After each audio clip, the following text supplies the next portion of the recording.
We've been talking a lot about the Orlando Dreamers and the push to bring Major League Baseball here to Central Florida and getting a lot of attention and a lot of reaction as well. Joining us live now to talk about this is Curtis Leskanic, a former Major League Baseball pitcher and 2004 World Series champion as well. And Curtis, we appreciate you joining us here on Fox 35 News Plus. Oh, thanks, Steve. Thanks for having me, man. I appreciate it.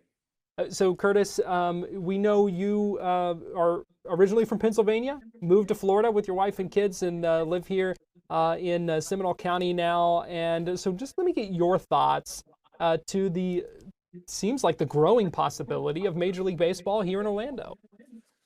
Yeah, I'm trying to get used to the whole thing, and it just because it's baseball, and it seems like Florida is more like a basketball, football state, SEC, of course, but I think it might add a little bit to the revenue and everything in downtown Orlando.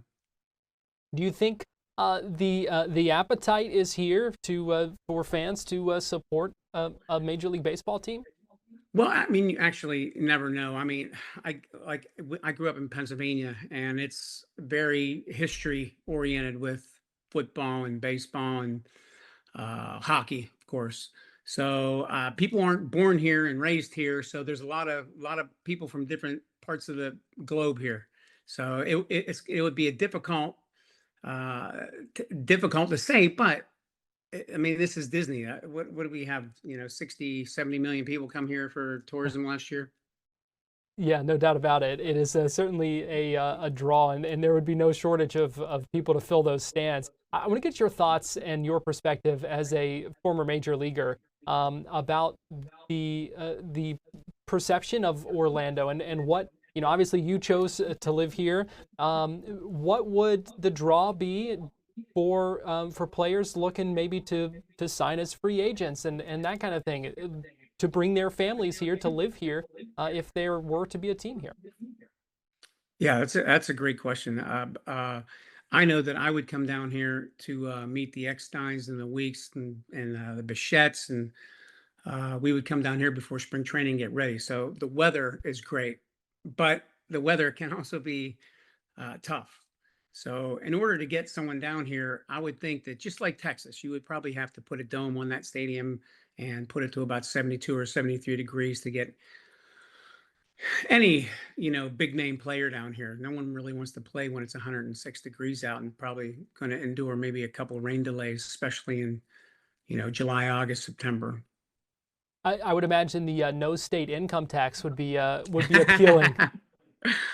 Yeah, that would be a definite attraction. You could save a little bit of money with that, but I think businesses would prosper.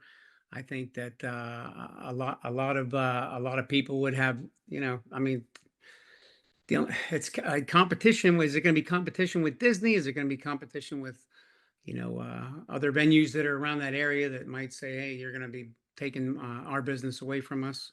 But I hope that's not the case. I hope that would be pretty cool to see a major league team down here.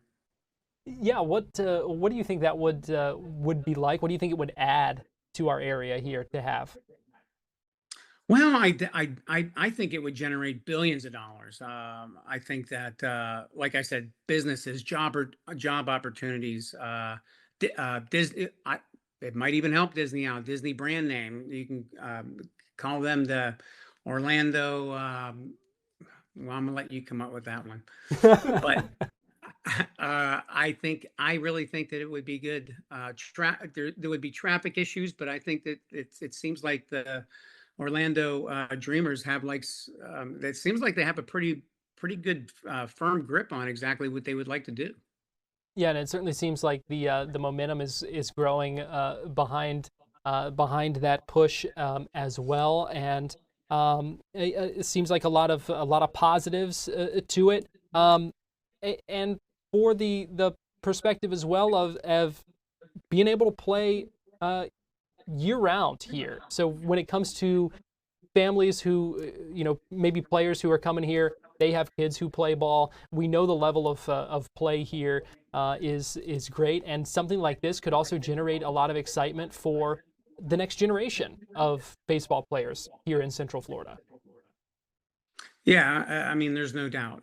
I've already seen, a ton of kids that I've coached when I was coaching my son's teams, little travel balls. I've made it to the big leagues, and I mean, believe it or not, I mean, I would say here in Arizona, maybe even the parts of Texas, or this is wherever Major League Baseball players come to live. So no one wants to spend their winters or off season in the cold weather. So it's nice to come down here.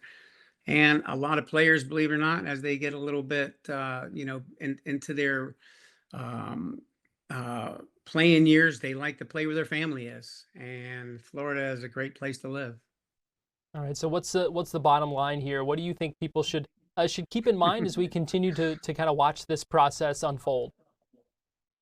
I think that whenever there's a lot of money involved and a lot of people that confront it, I things get moved, things get pushed, and ideas are, I mean, man, uh, amazing ideas that these guys have. So I really think that there can be something done. I really think I'm looking at this in a very optimistic way. All right. We like to hear that. Curtis Leskanic, former Major League Baseball pitcher and 2004 World Series champion as well. We Go appreciate you. Sox! There you go. Oh, and the confetti falling like the Hey, 2004 that all was over probably from again. John. Not sure how you did that, but that was pretty cool. Oh, Curtis, we appreciate you joining us. Appreciate you sharing your perspective, and I'd love to have you back on the show again sometime. Thanks, man. I appreciate you. Thank you so much.